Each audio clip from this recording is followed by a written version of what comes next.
김남중 목사님과 함께하는 삶의 명랑함에 관하여 구역 공부를 시작합니다. 안녕하세요. 이교구 나은경입니다. 인생은 기쁨과 슬픔의 계곡 사이에 걸쳐진 밧줄입니다라는 목사님의 첫 멘트에 집중이 확 되었고, 어떤 명랑함입니까라는 주제에 더욱 몰입하면서 듣게 되었습니다. 그리고 말씀을 들으면 들을수록 제가 알고 있는 명랑함과는 거리가 있었습니다. 세상에서의 즐거움을 하나님 안에서 즐기는 명랑함으로 착각하고 있었던 겁니다. 하나님 있는 명랑함은 아무것도 두려워하지 아니하고 아무것도 무시하지 않으며 모든 것을 존중하고 모든 것을 있는 그대로 받아들이며 살아가는 여유 있는 그리스도인의 삶이라는 말을 들었을 때 제 마음에 명랑함이 새겨졌고 앞으로 명랑함을 드러내며 살 수 있겠다는 자신감도 생겼습니다. 내가 태어난 것은 결코 우연이 아니고 하나님이 원하시는 세상을 만들기 위해 꼭 필요하기 때문에 하나님은 나를 태어나게 하셨다라는 말씀이 저를 일으켜 세워주셨기 때문입니다. 여러분도 명랑함으로 하루를 시작해 보시기 바랍니다. 감사합니다. 안녕하세요. 이교구 김재환 집사입니다. 이번 목사님의 첫 번째 설교를 통해서 제 삶의 명랑함의 정체에 대해서 조금 더 선명하게 이해할 수 있었습니다. 머리로는 하나님이 주시는 명랑함을 추구하고 있었고, 하지만 속으로는 세상이 주는 명랑함을 사모하고 있었습니다.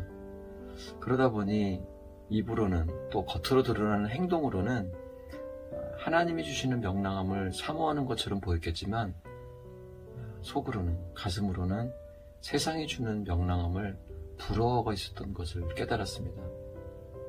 이번 설교 시리즈를 다 들으며 제 삶이 겉과 속 모두 하나님의 명랑함으로 가득 채워지고 부러워하는 그런 삶이 되기를 간절히 소망해 봅니다.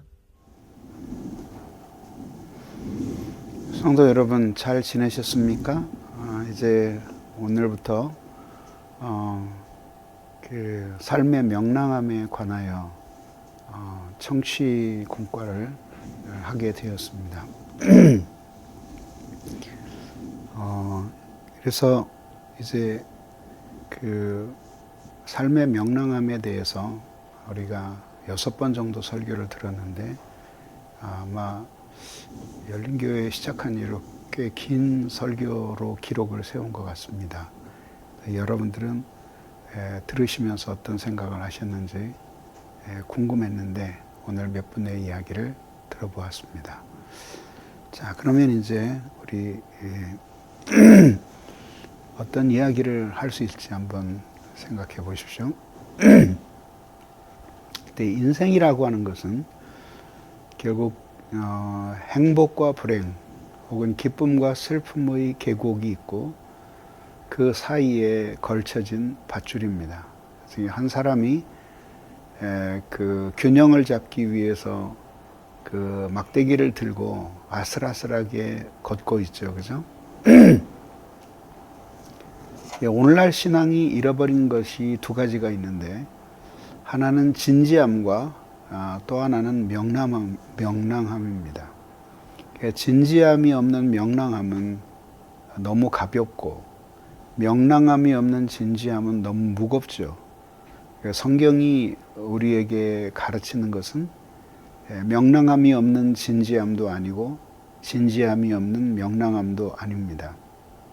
인생의 답을 예수 안에서 찾고 명랑하게 사는 것, 미래에만 행복한 것이 아니라 지금도 또한 그 행복을 누리면서 사는 것, 이것이 불신 이웃을 위한 최고의 전도입니다. 자, 그러면 이제 이렇게 진지하지도 않고 명랑하지도 않게 사는 그리스도인, 이런 사람들에게 세상은 묻습니다. 예수를 믿는 게 사는데 도움이 됩니까? 왜 당신은 진지하지도 않고 그렇다고 명랑하지도 않고 명랑하지 않고 또 진지하지도 않은 그런 삶을 삽니까? 그래서 우리가 추구해야 할 명랑함이란 어떤 것이냐 이런 것입니다. 오늘 성경 본문을 보면은 그 유명한 어리석은 부자의 이야기가 나옵니다. 그래서 이제 그 고민거리가 생긴 거죠. 엄청나게 많은 수확을 거둬들였는데 고민거리가 생겼습니다. 왜냐하면 그 곡식을 쌓아둘 곳이 없습니다. 그 고민을 하다가 좋은 아이디어가 떠올랐습니다. 이렇게 하자. 내 이 좁은 곳간을 헐어버리고 더 크게 짓자. 그리고 거기에다가 곡식과 물건들을 쌓아두자. 그리고 영혼에게 말하자. 여러 해 쓸 물건을 많이 쌓아두었다. 그러니 평안히 쉬고 먹고 마시며 즐거워하자. 이렇게 스스로에게 말했습니다. 그래서 다시 이제 근심과 걱정이 사라지고 명랑함을 되찾게 되었습니다. 근데 이것은 무엇일까요? 아주 세속적인 명랑함이죠. 그렇죠? 이런 세속적인 명랑함은 어떻게 보면은 자신의 인생의 한계에 대한 도피적인 명랑함이에요. 그래서 이런 것들을만 추구하고 산다면 우리들은 이 어리석은 부자의 운명처럼 될 수밖에 없죠. 자, 그런데 결국 예수님이 뭐라고 말씀하셨습니까? 어리석은 자여 오늘 밤에 내 영혼을 취하리니 그렇다면 그 많은 재산이 누구의 것이 되겠느냐 이거죠. 그러니까 결국은 그 하나님 안에서 명랑하게 살아가는 것을 해결하지 않는다면, 그다음에 세속적인 명랑함만으로는 결코 인간이 행복에 이를 수 없다라는 그런 결론에 도달하게 되는 것이죠. 자, 그래서 하나님이 없는 명랑함은 결국은 세상을 전부로 여기는 거죠. 그래서 이제 예수 그리스도를 통해서 하나님을 만나고 그 안에서 행복을 누리는 것, 이것이 말하자면은 영원한 명랑함이라면, 그다음에 세상에 있는 것들을 보면서 맛있는 음식, 높은 지위, 재산, 현금, 이 위에도 뭐 사람들과의 만남이라든지 이런 다양한 그 명랑함이, 즐거움이 있을 거 아니에요. 이런 것들이 우리를 명랑하게 하지 않아요? 근데 이것들은 일종의 보면은 일시적 명랑함이죠.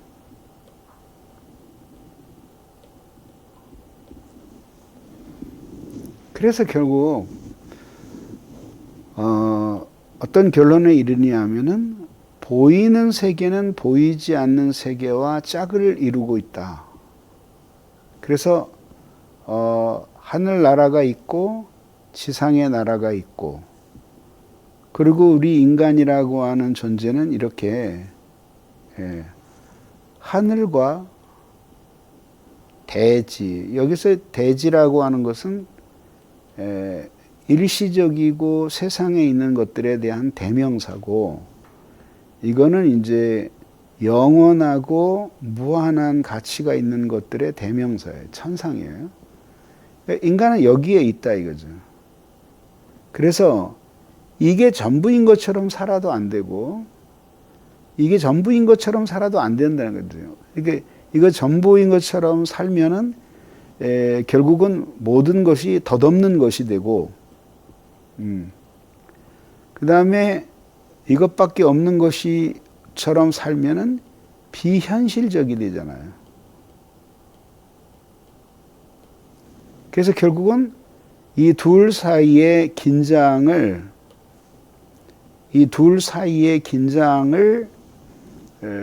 느끼면서 살아가는 삶, 그것이 인간이 선택할 수 있는 현실적인 행복이다, 이 얘기입니다. 만약에 그렇지 않다면 자기 욕심을 따라 살아가는 사람들이 승리한 사람들일 것이고, 그리고 신앙을 따라 사는 사람들은 어리석은 사람이 될 것이겠죠. 그래서 이제 하늘을 향하여 의미를 물으며, 의미는 하늘로부터 주어지니까 그 다음에 땅에서 나의 현실을 찾아야 된다. 그래서 이 둘을 모두 수렴하면서 뭔가 행복을 찾아가는 삶, 이것이 진정으로 인간이 이 세상에서 누릴 수 있는 보람이라, 이렇게 말할 수 있는 것이죠. 뭐 크게 어려울 게 없죠, 그죠? 근데 이제 문제는 이게 왜 어려워 보이냐 하면은 이 균형을 안 잡으니까. 그러니까 대개 너무 하나님을 열심히 믿어서 균형을 잃어버린 사람들도 있지만 그건 소수고, 오히려 반대로 이 덧없는 세상에 몰입함으로써 하늘 가치를 잃어버리기 때문에 균형을 잃어버려서 결국은 불신자와 다름없는 불행한 삶을 살게 되는 것 아니에요. 그러니까 여기서 어떻게 우리들이 영원한 명랑함과 일시적인 명랑함, 그 사이의 조화를 찾을 수 있을 것이냐, 우리는 이렇게 생각을 해야 되는 것이죠. 자, 이제 부자가 대책을 내놓죠. 그래서 내 곡간을 헐어버리겠다. 그리고 더 크게 짓고 내 모든 곡식과 물건을 거기 쌓아둘 것이다. 그 소출이라고 하는 거 있잖아요. 소출. 이렇게 좀 옛날 말이긴 하지만은 어쨌든 생겨난 바, 그런 뜻이라 이거죠. 소출인데. 근데 결국은 뭐죠? 식물들이 죽은 거죠. 그 알곡을 맺은 곡식들이 죽은 거 아니에요. 그죠? 그렇게 해서 자기 창고에 거둬들이게 된 거죠. 근데 식물들은 그렇게 죽어서 자기 창고의 소출로 수확이 되었는데, 부자는 자기 자신이 곧 죽을 것이라는 사실을 망각하고 있는 거죠. 이런 경우는 어떤 거예요? 그러니까 일시적인 행복에, 일시적인 명랑함에 너무 심취한 나머지 반드시 죽어야 된다는 지극히 평범한 사실을 잊고 있는 것이죠.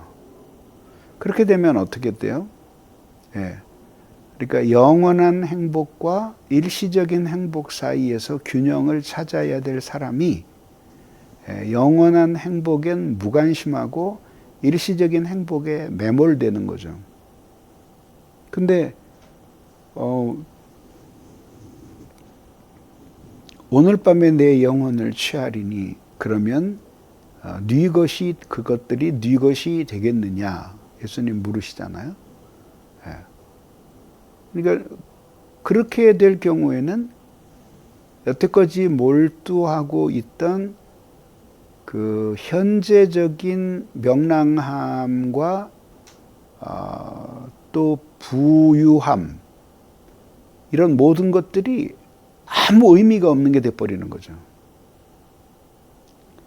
이런 삶을 과연 진정으로 행복한 삶이라고 말할 수 있겠는가? 네, 그럴 수 없죠. 문득 그 생각이 나네요. 어렸을 때 동화책 한 권을 읽었는데 이게 서울쥐와 시골쥐라는 동화예요. 여러분도 아마 읽으신 기억날 거예요. 시골쥐가 이제 친구를 찾아서 서울로 왔어요. 그래서 이제 친구를 따라 그 집에, 서울쥐 집에 가보니까 시골에서는 상상할 수 없는 맛있는 게 많은 거예요. 그래서 너무 부럽고 즐거웠는데 수시로 도망을 다녀야 되는 거예요. 우리 그 연세 드신 분들은 기억나죠? 그죠? 천정으로 막 쥐들이 돌아다녔거든요. 그럼 할머니가 막대기를 가지고 천장을 퉁퉁 쳐요. 조용하라고. 그럼 또 한동안 쥐가 가만히 있어요. 그러다가 막 돌아다니고, 그래서 또 오줌을 싸요. 짐승들은 항상 오줌을 같은 데 싸잖아요. 천정이 이게 구멍이 나요. 그리고 어떤 때는 새끼들하고 애미들하고 한꺼번에 이불 위로 떨어지는 거예요. 우르르 떨어지는 거예요. 그러면 막 새빨간 쥐 갓 태어난 게 꼬물꼬물꼬물 움직이면서 7, 8마리가 이불 위에서 왔다 갔다 하는 거예요. 눈도 못 뜨고. 그러니까 시골쥐가 그거를 보고 그 다음에는 보따리 싸가지고 돌아가면서 하는 말이, 맛있는 것이 많기는 하지만 이거 서울은 살 곳이 못 되는구나. 불안해서 어떻게 살겠냐. 나는 이렇게 만난 것 없어도 그냥 이렇게 우리 위협하는 사람이 없는 그런 평온한 시골에서 사는 내가 더 참 행복하구나. 그렇게 반성하면서 시골로 내려간다는 이야기로 끝나는 거예요. 여러분 기억하시죠? 근데 그런 거죠. 그러니까 무엇에 쫓겨서 미친 듯이 인생을 살아가는데 결국은 자기도 무엇에 쫓겨서 살아가는지도 모르고 그렇게 허무하게 일생을 보내는 거죠. 그건 무엇 때문이죠? 일시적인 행복에 인생 모두를 걸고 영원한 명랑함에 대하여는 별로 생각을 안 하면서 살기 때문에 삶은 그렇게 요동치는 거죠. 예수를 믿는 것은 바로 그 둘 사이의 균형을 잡는 길을 가르쳐 주는 거예요. 이해하시겠죠? 네. 그래서 이제 옆에 보면 창고를 이렇게 넓힌다 이거죠. 그래서 어리석은 부자는 극단적 물질주의에 빠져 있어요. 세속주의에 빠져 있고. 근데 현실에서 도피하고 세속적인 기쁨을 누리는 데서 오는 명랑함만을 한쪽에 치우쳐서 추구하는 거죠. 그래서 결국 그것은 배는 지금 그 암초에 부딪혀서 서서히 물이 들어와서 침몰을 하는데 배 위에서 음악에 맞춰서 신나게 댄스를 추는 거예요. 근데 결국은 그 곡은 끝나고 배는 모두 가라앉게 되어 있어요. 그것을 과연 진정한 명랑함이라고 말할 수 있겠는가? 이건 우리들이 생각해 보아야 할 문제다. 이런 이야기죠. 자,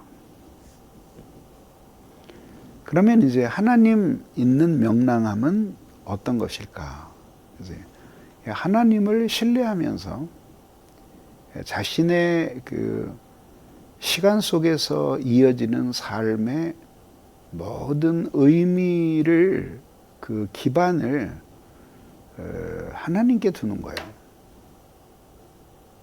그래서 어떤 일이 있어도 하나님과의 관계에서 자신의 인생사를 해석할 수 있는 능력을 갖고 살아가는 거죠. 누가복음 12장 27절에서 28절을 우리 같이 한번 읽어볼까요? 백합화를 생각하여 보라. 실도 만들지 않고 짜지도 아니하니라. 그러나 내가 너희에게 말하노니 솔로몬의 모든 영광으로도 입은 것이 이 꽃 하나만큼 훌륭하지 못하였느니라. 오늘 있다가 내일 아궁이에 던져지는 들풀도 하나님이 이렇게 입히시거든 하물며 너희일까 보냐. 믿음이 작은 자들아. 그렇죠? 그래서 여기에서 우리 눈길을 끄는 게 이런 거예요. 솔로몬의 모든 영광으로도 입은 것이 이 꽃 하나만큼 훌륭하지는 못하였느니라. 이게 무엇 때문이죠? 이게 솔로몬이 얼마나 좋은 옷을 입었겠어요, 그죠? 제가 중국에 한번 갔을 때 그 황제들이 입는 의복을 이렇게 보여주는데 말이죠. 수천 마리의 학이 날아가는 자켓이에요. 자켓인데 그거를 아주 장인이 하나를 짜는데 5년 2개월이 걸린다 그러더라고요. 근데 황제는 옷을 빨아 입지 않습니다. 그러니까 그 옷을 걸쳐 입고 음식물이 튄다든지 뭐가 묻으면 그냥 버리는 거죠. 근데 그거를 딱 한 번 입기 위해서 5년 2개월 동안 장인이 거기 매달려서 옷을 만드는 거예요. 참 어떻게 보면 허무하다는 생각이 들지 않아요? 그러니까 솔로몬의 모든 영광으로도 입은 것이 이 꽃 하나만큼 훌륭하지 못하였느니라. 무엇 때문일까요? 백합화는 그저 오늘 피었다 사라지는 들꽃에 불과하지만 생명이 있고, 그 다음에 솔로몬이 입었던 옷은 아무리 비싸고 화려하지만 거기에는 생명이 없어요. 그래서 하나님을 생명 있는 것이 하나님을 가장 잘 드러내는 거죠. 그런 점에서 값으로는 솔로몬의 영광으로 입은 옷이 백합화 수만 송이와 비교할 수 없는 가격일지 모르지만 하나님의 생명을 드러낸다는 의미에서는 백합화가 못한 것이죠. 그래서 그렇게 들풀을 하나님이 돌보신다면, 그러면 들풀의 생명보다도 훨씬 소중한 그리스도 예수를 믿고 구원을 얻은 우리들의 생명은 얼마나 더 소중히 여기시겠느냐 하는 것이죠. 그래서 결국 한 사람 한 사람이 하나님 앞에 서로 다른 이유와 목적을 가지고 태어났다. 그러니까 인류 전체를 창조하신 목적에 있어서는 모두 일치하지만, 그러나 왜 나라는 인간이 여기 태어나야 했는가 하는 그것은 이 세상 어떤 사람도 대신할 수 없는 어떤 분명한 이유와 목적이 있어서 하나님이 나라는 존재를 만드신 거예요. 그래서 예수를 잘 믿으면 자존감이 생길 수밖에 없어요. 왜? 하나님이 나를 그렇게 사랑해 주신 분이니까. 되게 사람들 중에, 여러분 오늘 강의를 들으시는 여러분들 중에도 자존감이 심각할 정도로 없으신 분들이 있거든요. 근데 그게 사회적인 조건하고 아무 상관없어요. 인류대학교 나오고, 또 그 미모이시고, 또 집안도 잘 살고, 재능도 있는데 자존감이 한없이 낮아요. 그리고 또 자존감이 낮은 사람일수록 자존심이 세요. 자존감하고 자존심은 다른 거예요. 그 자존감은 자기 자신의 존재가 가치 있다, 그리고 존중받을 만한 그런 가치가 있다라고 생각하는 게 자존감이에요. 자존심은 뭔가 다른 사람들과의 비교 속에서 자기가 더 우월한 위치에 있어야 된다라고 생각을 하는 거예요. 그러니까 자존감은 하나님 앞에서 자신의 존재의 가치를 객관적으로 느끼는 거고, 자존심은 누군가와의 비교를 통해서 자신의 존재를 더 높이 평가하려고 하고 또 낮게 평가된 것을 못 견뎌 하는 감정이에요. 그래서 자존감이 높은 사람들은 그렇게 뭐 작은 일에 발끈하거나 또 사람들과의 관계에서 열등감 때문에 약간 폭력적으로 반응하거나 그러지 않아요. 이해하시겠죠, 그죠? 그래서 이상하게 늘 시비를 걸고 그러는 사람들을 보면은 자존감이 참 낮은 사람이다. 자신의 존재의 가치를 누군가와 다투고 비교하고 그들 우위에 있다는 것을 통하지 않고는 확인할 수 없는 그런 사람들이다라는 거, 그걸 잊지 않으시면 됩니다. 그래서 결국 하나님을 믿는다는 것은 이제 도표에서 보는 바와 같이 이제 예수 그리스도께 믿음의 닷을 내리고 그리고 그 믿음을 가지고 때로는 비극과 고통을 만나도 그 속에서 궁극적으로 내가 하나님 앞에 영원히 사는 사람이고 주님이 소중히 여기는 존재다라는 낙관을 가지고 살아가는 거예요. 그게 신앙이에요. 그게 신앙이죠.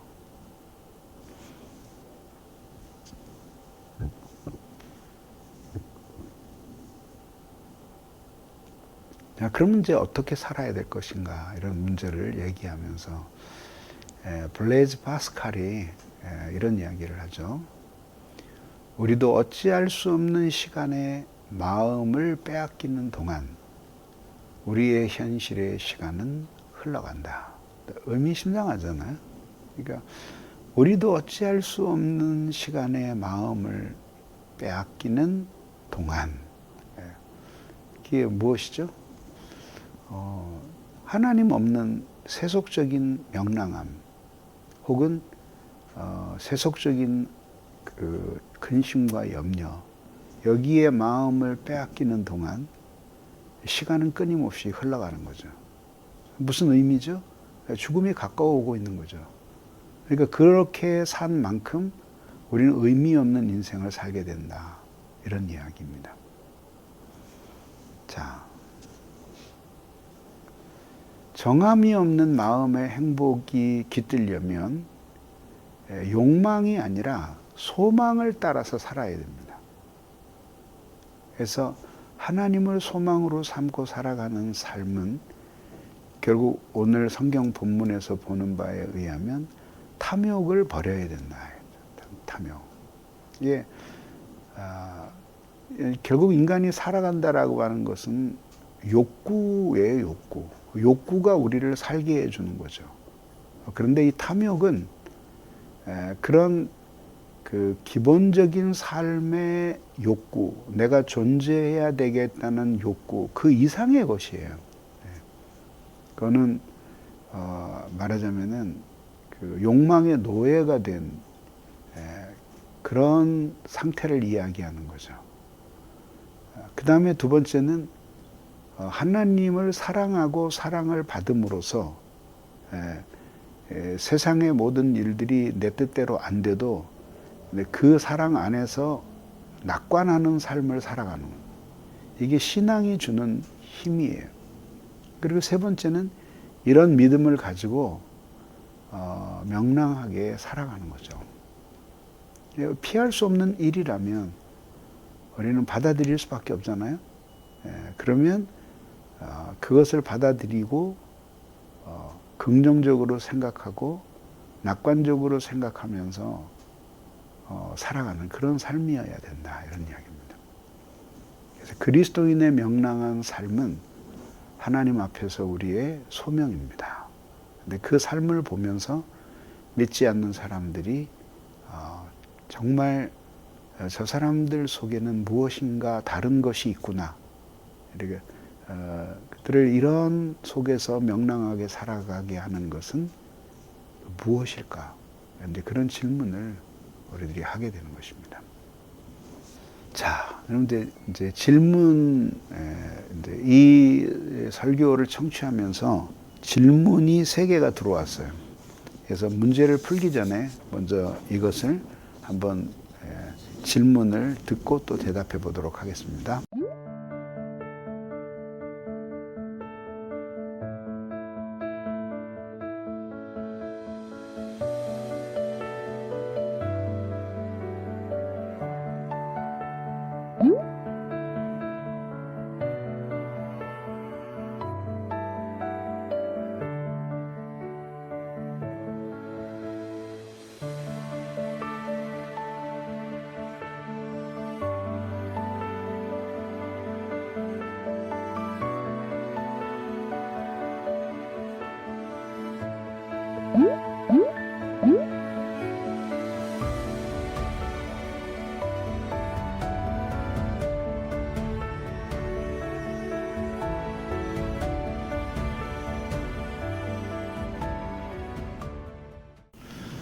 한번 한 문제씩 한번 풀어보도록 하겠습니다. 제일 먼저 질문하신 분의 내용은 이런 거였습니다.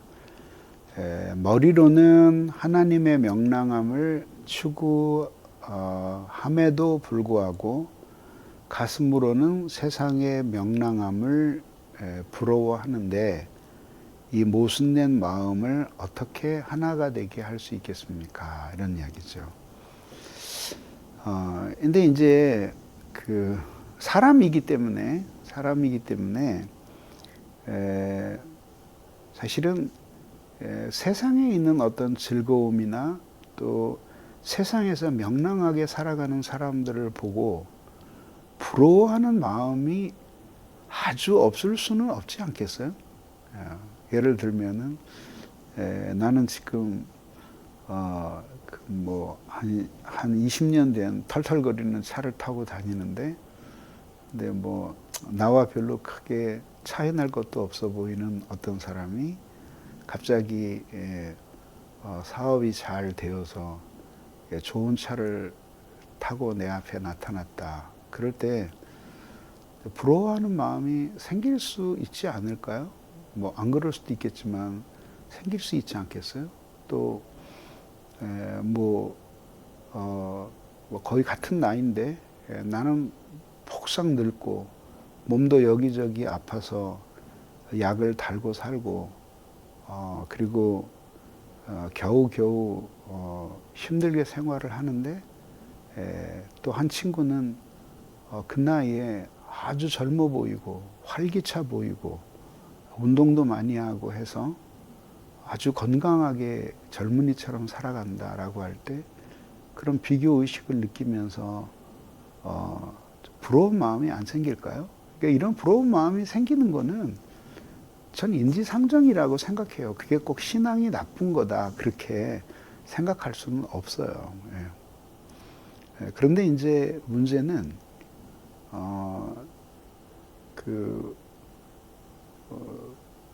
문제는 무엇이냐면 그런 비교 의식에서 오는 우울감이 부러움을 넘어서는 어떤 우울감 때문에 자기 일상생활을 하는 데 있어서 모든 기쁨을 잃어버린다면 그건 건강한 삶이 아니잖아요. 그죠? 그런 걸 먼저 생각해야 되고, 두 번째는 뭐냐면은 현실적으로 노력을 해야 돼요.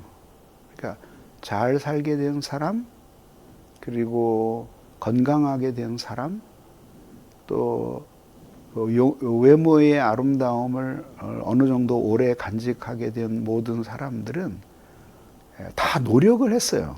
나름대로. 그 노력한 것을 생각을 하면서 자기 자신도 좀 더 노력해야 되겠다라고는 생각을 갖는 것이 바람직하지 않을까요? 그렇죠? 그래서 내가 비록 단숨에 그 사람만큼 부자가 될 수는 없지만 한편으로는 더 알뜰하게 그리고 더 열심히 일을 해서 그래서 보다 나은 삶을 살아가야 되겠다. 미래에는 그런 생각을 하면서 성실하게 노력을 한다면 오히려 그런 사람을 만나는 것이 나에게 인생의 자극제가 되지 않겠어요? 건강도 마찬가지죠. 보면은 되게 건강을 잃고 중년에 혹은 중년에서 노년으로 넘어갈 때 건강이 확 꺾어져 가지고 삶의 지장을 받는 사람들의 중에 거의 80% 이상은 건강에 무심했던 사람들이에요. 먹고 싶은데 먹고 하고 싶은 대로 하고 그렇게 살았던 사람들이 그 대가를 중년이 넘어서고 노년에 들어서면서 다 돌려받는 거예요. 근데 그 건강한 사람들은 타고 나서 뭐 운동을 안 했는데 그런 사람도 있을 수 있겠지만 대부분 엄격하게 자신을 관리하고 그 다음에 먹는 것 그리고 숨 쉬는 것 모든 거 다 관리하고 그리고 철저하게 운동하고 이러면서 살았기 때문에 노화가 늦춰지고 건강하게 사는 거예요. 외모도 마찬가지죠. 진짜 그 나이에 어울리지 않게 젊은 외모를 가지고 있는 사람들 대부분 천성적으로 태어난 사람들도 아주 드물게 있지만 그러나 훨씬 더 열심히 노력한 사람들이에요. 뭐 세수하는 것부터 시작해서 화장품 바르는 거, 그 다음에 뭐 운동부터 시작을 해서 모든 것들 열심히 노력한 사람들이에요. 그러니까 우리가 과도하게 많은 소비를 하면서 그렇게 허영심에 가득 차서 그렇게 할 필요는 없지만 그러나 할 수 있으면 뭐 그런 사람을 부러워할 게 아니라 자기 자신도 건강 관리하고 운동하고 미용에도 신경을 쓰면서 그러면서 살아가면 자신도 너무 좋지 않아요? 그렇지 않아요? 저도 그런 기억이 나는데 한참 건강이 안 좋았을 때 세수하기 위해서 거울을 쳐다보게 되잖아요. 근데 우울감이 확 와요. 얼굴은 그 병색이 역력하고 기운은 하나도 없어 보이고 몸은 너무 피곤하기 짝이 없고 그리고 막 어떤 때 울고 싶은 거예요. 이렇게 내 몸이 내가 하고 싶은 만큼 준비되지 않았다는 것 때문에. 근데 그 아무리 한탄하고 있어야 소용없어요. 열심히 걷고 그 운동하세요. 저도 요새 적으면 한 6km, 많이 걸으면 한 11km까지 걸어요. 꾸준히 했거든요. 근데 보는 사람마다 혈색이 좋아졌다 그래요. 그런 것 아니에요. 그렇게 자기 닿는 범위 안에서 성실하게 노력을 하면서 그렇게 살아가는 것, 그것이 오히려 그냥 마음으로 부러워만 하고 있는 것보다 훨씬 더 자존감을 높이는 길이다 이렇게 생각합니다. 두 번째 질문은 세상의 명랑함에 경계를 세우는 게 어렵습니다. 한 발 내디디면 세상의 명랑함에 빠지게 됩니다. 어떻게 하면 경계를 선명하게 구분하고 하나님이 허락하신 세상의 명랑함도 감사하게 누릴 수 있을까요? 영적인 생활을 해야 됩니다. 이해하시겠어요? 누구도 인간의 마음은 부패하게 되어 있어요.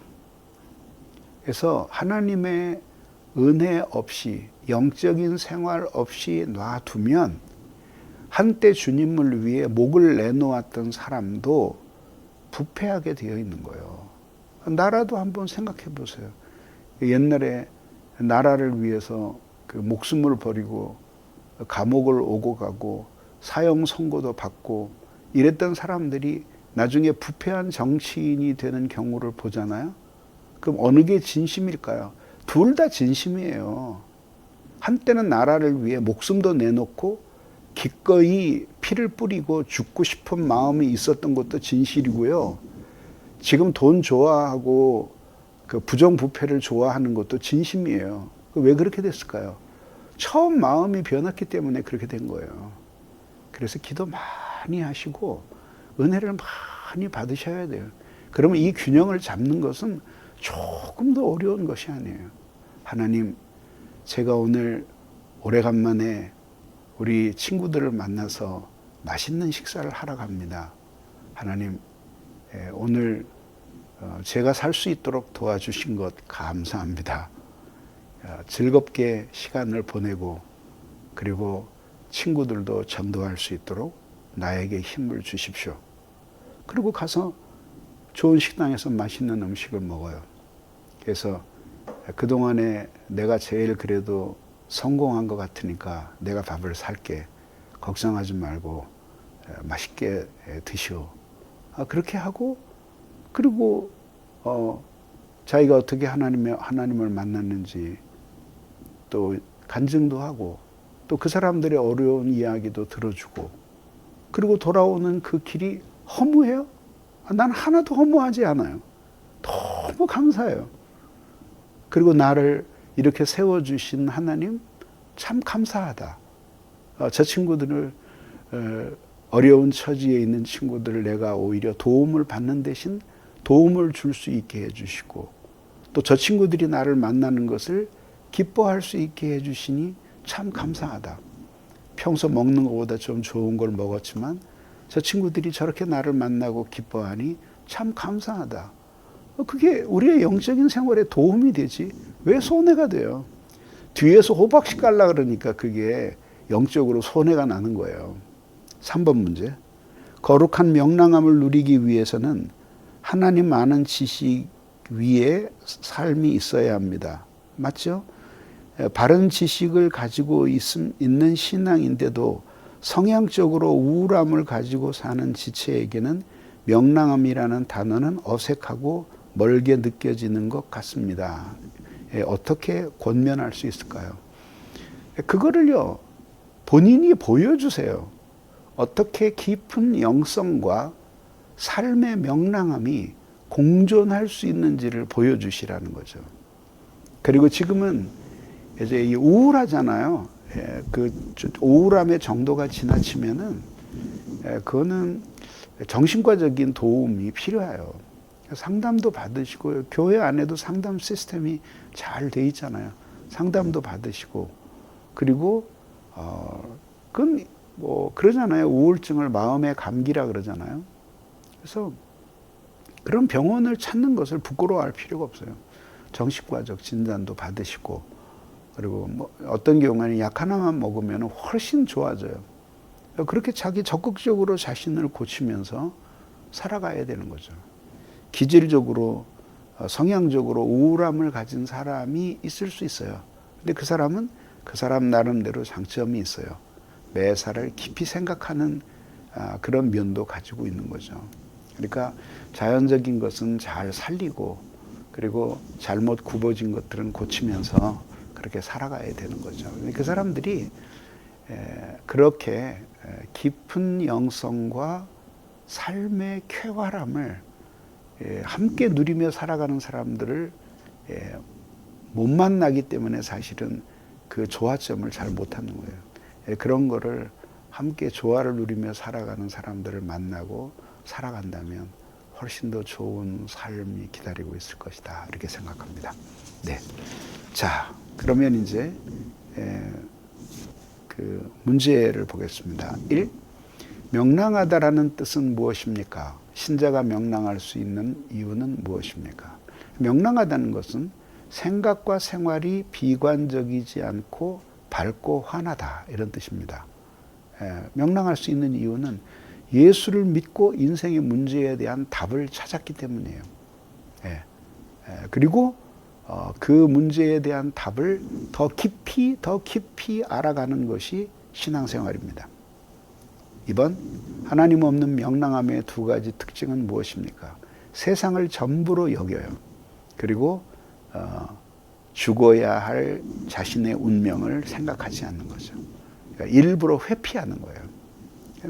매일매일 죽음을 생각해야 해요. 죽음의 빛으로 삶을 보아야 합니다. 3번, 하나님 있는 명랑함의 특징 두 가지는 무엇입니까? 하나님을 신뢰합니다. 그래서 내가 어떤 처지에 있든지 하나님이 나와 함께 하신다는 사실을 굳게 신뢰하는 거죠. 그리고 하나님이 나를 인간으로, 또 나로 태어나게 하신 부르심을 생각하면서 살아가는 것입니다. 신앙 안에서 낙관적으로 살아갈 수 있는 것은 어떤 성품을 믿기 때문입니까? 하나님의 사랑을 믿기 때문입니다. 어떤 경우에도 하나님이 나를 사랑하신다는 사실을 믿기 때문입니다. 살면서 근심, 염려, 기쁨, 고통을 겪습니다. 그럴 때마다 하나님 있는 명랑으로 살아가기 위해서는 어떻게 해야 합니까? 날마다 예수 십자가의 은혜에 젖어서 살아야 합니다. 기도를 쉬시면 안 됩니다. 늘 가능하면 매일매일 눈물이 있는 기도 생활, 그리고 가능하면 매일매일 내 마음에 감동을 주는 하나님의 말씀이 있는 생활, 말씀의 감화가 있는 생활, 그 생활을 매일매일 유지하며 살아갈 때 우리는 세상에서 만나는 근심과 염려, 고통 이런 것들을 얼마든지 하나님 있는 명랑함으로 바꾸며 살아갈 수 있는 그런 인생에 대한 해석의 능력을 갖게 되는 것입니다. 근데 그것이 인간의 희망이 아니겠습니까? 네, 오늘 일과 마쳤습니다. 사실 제가 심혈을 기울여서 설교를 쏟아부은 것은 제 2편부터입니다. 특히 다음 주가 기대가 됩니다. 다음 주 오실 때 꼭 설교를 들으시고 시간이 없으신 분은 요약본 한 45분짜리를 들으시고 시간이 있으신 분은 젊은이를 위한 설교 2시간 16분짜리를 모두 듣고 그리고 오신다면 은혜가 될 것입니다. 감사합니다.